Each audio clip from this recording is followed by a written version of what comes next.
Bengali actress और TMC MP Nusrat जहां अपनी मैरिड लाइफ और प्रेगनेंसी को लेकर लाइमलाइट में बनी हुई हैं। दरअसल इस मामले में नुसरत ने अपने हस्बैंड निखिल जैन पर काफी सीरियस एलिगेशंस लगाए हैं। नुसरत जहां ने पति निखिल के साथ अपनी शादी को अमान्य करार दिया और पति पर पुश्तैनी गहने और उनके सारे पैसे ले लेने जैसे गंभीर आरोप लगाए।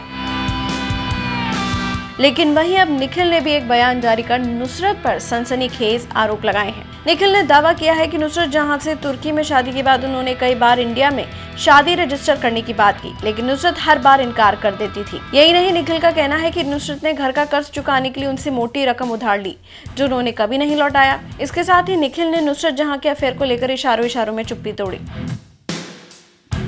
निखिल ने अपने बयान में 9 अलग अलग मुद्दों पर सफाई दी है और नुसरत पर आरोप लगाए हैं। अपने बयान में निखिल जैन ने कहा, मैंने नुसरत को शादी के लिए प्रपोज किया था, जिसे उसने खुशी खुशी स्वीकार किया और हमने जून 2019 में बोर्डम तुर्की में डेस्टिनेशन वेडिंग की। इसके बाद कोलकाता में एक रिसेप्शन पार्टी रखी गई थी।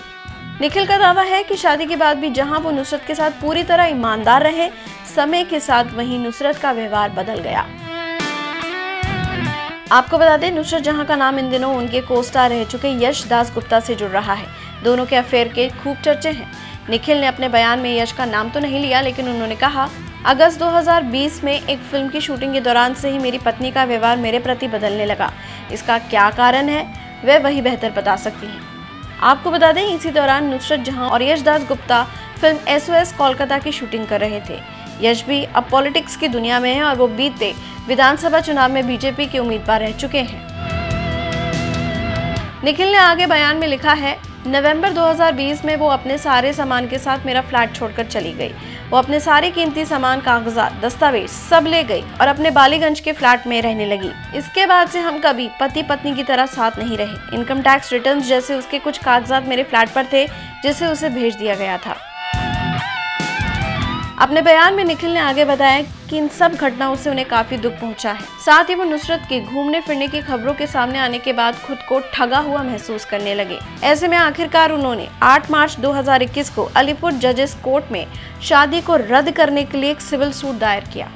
निखिल ने कहा है, क्योंकि ये मामला कोर्ट में है, इसलिए मैं अपनी पर्सनल लाइफ को लेकर किसी भी तरह का बयान देने के पक्ष में नहीं हूँ। मैं अभी भी हमारे रिश्ते की कई पर्सनल बातों का खुलासा नहीं कर सकता। जाहिर है कि नुसरत और निखिल की शादी ने खूब सुर्खियां बटोरी थी, लेकिन अब इनकी शादी रॉन्ग रीजंस के चलते फिर से सुर्खियों में आ गई है। मगर अब देखते हैं कि इस मामले में आगे क्या होता है। बॉलीवुड की latest news, gossip, film reviews, song reviews के लिए सब्सक्राइब करें हमारे चैनल क्रेजी फॉर बॉलीवुड को। And yes, don't forget to press the bell icon, ताकि हमारे चैनल पे आई कोई भी नई इंफॉर्मेशन आप बिल्कुल भी मिस ना कर पाएं।